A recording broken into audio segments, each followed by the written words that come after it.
What's good, YouTube? LTtvSportsNation. And for those that are new, I do content on basketball and the NBA. That's the content that you're into. Feel free to rock with me.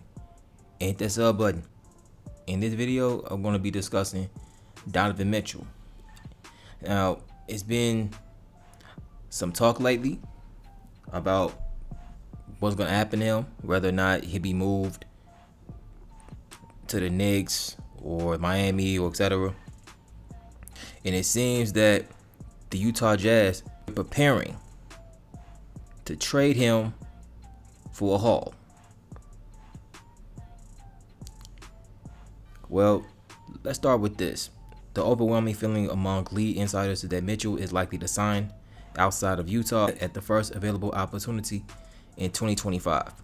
Mitchell considers New York home. Mitchell has spent the majority of this offseason in New York this year. His skills trainer, Chris Brickley, operates out of a gym in the city. It makes sense that he'll be interested in living there full time.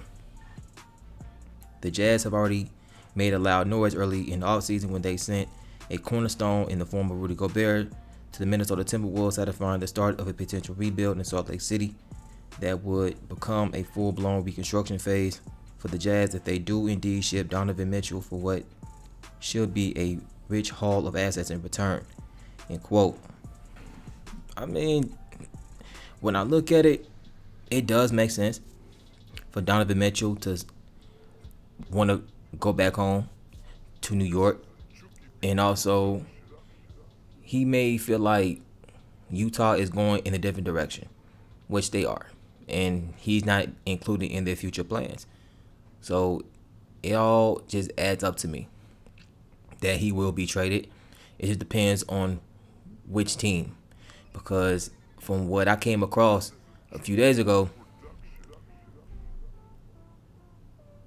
Utah and the Knicks have kind of stopped talks for right now.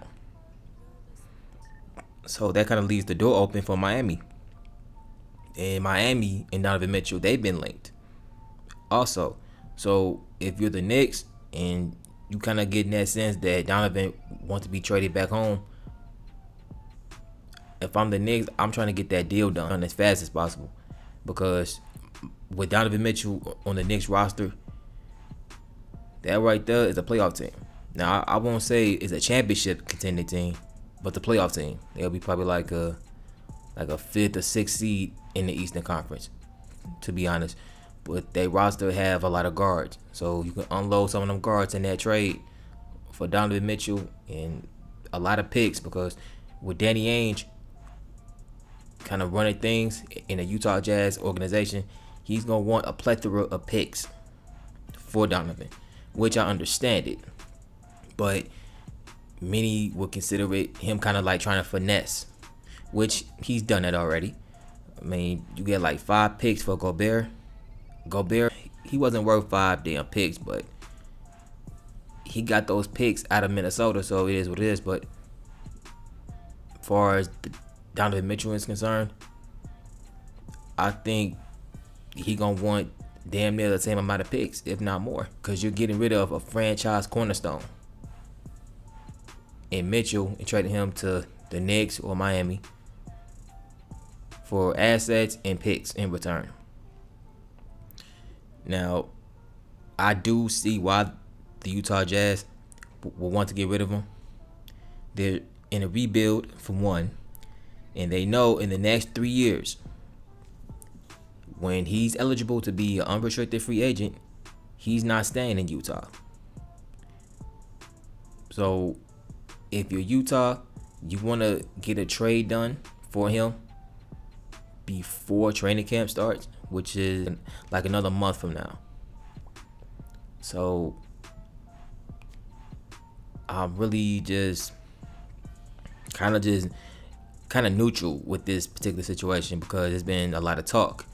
The Utah, the Knicks, Utah, Miami, but Miami hasn't really made a move to trade for him thus far. And the fact that Donovan hasn't publicly requested a trade is smart on his part, because what star and superstar players kind of do that they kind of just leave it up for public consumption and just wait until they're traded. But I like how professional he went about it and kind of just addressed it and let the public know, like, hey, I don't want to be moved. And that's smart, because you don't want the media to have their narrative about your character. So, however this whole situation plays out, because he's going to be traded, whether it's before training camp or the trade deadline. But I don't think it'll drag out that long, to be honest. I think a trade will get done. It depends on which team has the best package and which team will pull the trigger first. Miami and the Knicks are in the conversation, but rest assured, something will get done sooner rather than later. That's just my opinion on the Donovan Mitchell situation. Leave your thoughts down, the comment sections down below. I'm LTTV Sports Nation. I'm out. Peace.